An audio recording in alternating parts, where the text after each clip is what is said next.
Hello everyone. आज हम बात करेंगे कि प्राचीन भारतीय संस्कृति जब यज्ञ प्रधान थी, यज्ञ ही उनका आधार स्तंभ थे, तब पंच महायज्ञों की आवश्यकता क्यों पड़ी। गृहस्थ आश्रम में व्यक्ति अपने विविध कर्मों को करते हुए अनेक प्रकार की गलतियां करता है और इन्हीं गलतियों के निवारण के लिए पंच महायज्ञों की चर्चा की गई है। मनुस्मृति में कहा गया है, ऋषि यज्ञम देव यज्ञम भूत यज्ञम च सर्वदा नृयज्ञम पितृयज्ञम च यथाशक्ति न हापेत।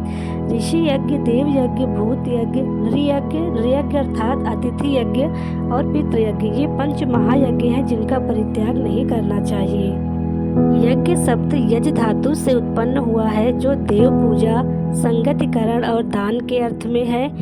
देवों के प्रति श्रद्धा एवं पूजनीय भावना यज्ञ काल में उनसे निकटता का अनुभव कराती थी। ऋग्वेद में भी कहा गया है, यज्ञेन यज्ञम यजयन्त देवा तान धर्मानि प्रथमन्यासन, अर्थात यज्ञ से ही विश्व की उत्पत्ति हुई है, यही जगत का मूल है। यज्ञ 5 बताए गए हैं। पांचों यज्ञों का वर्णन अब हम आगे देखते हैं और चर्चा करते हैं। सबसे पहला यज्ञ है हमारा ऋषि यज्ञ। इसे ब्रह्म यज्ञ भी कहा जाता है। इसके अंतर्गत वेदों का अध्ययन, निःशुल्क अध्यापन, स्वाध्याय, संध्या, उपासना आदि कर्म प्रमुख है। ब्राह्मणों के लिए परम तप कहा गया है। ऋषि यज्ञ का प्रमुख कर्म संध्या उपासना माना गया है। इसमें बताया गया है, प्रातः काल आकाश में नक्षत्र शेष रहने पर उस समय से लेकर सूर्य के दिखाई देने तक अर्थ सहित गायत्री मंत्र का जाप करना चाहिए। चारों वेदों का अध्ययन अध्यापन करना चाहिए। अध्ययन से संबंधित इस वेद के बाद दूसरा वेद हमारा देव यज्ञ है। देव यज्ञ में देवताओं की स्तुति का वर्णन किया गया है। अग्निहोत्रम जुहुयात स्वर्ग कामः, अग्नि के द्वारा पवित्रीकरण का कार्य होता है। स्वास्थ्य के लिए यह यज्ञ महत्वपूर्ण है। अगला हमारा यज्ञ जो महत्वपूर्ण वह है भूत यज्ञ। इसमें पितरों की तृप्ति का वर्णन किया गया है। नमक और क्षारीय चीज़ों का निषेध बताया गया है।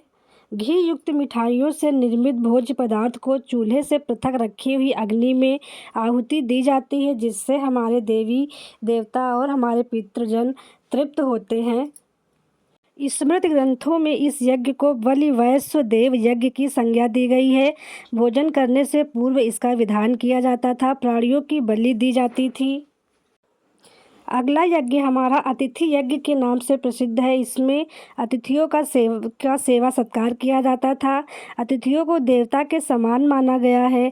अतिथि देवो भव, अतिथियों के प्रति गृहस्थों के हृदय में सेवा की भावना उत्पन्न करना इस यज्ञ का प्रमुख प्रयोजन है। स्वामी दयानंद जी कहते हैं, जिसकी कोई निश्चित तिथि नहीं हो, अर्थात अचानक से घूमते हुए जो विद्वान योगी जन जब घर आ जाए तो उन्हें अतिथि कहा जाता है।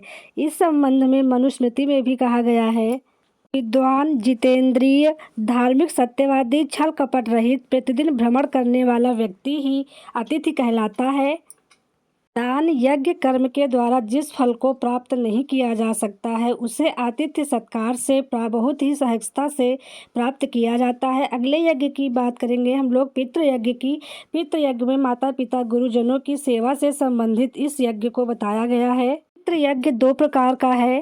पहला तर्पण, श्राद्ध और तर्पण। श्राद्ध जिसमें क्रिया के द्वारा सत्य का ग्रहण हो उसे श्रद्धा, तथा श्राद्ध कर्म का संपादन हो उसे श्राद्ध कहते हैं।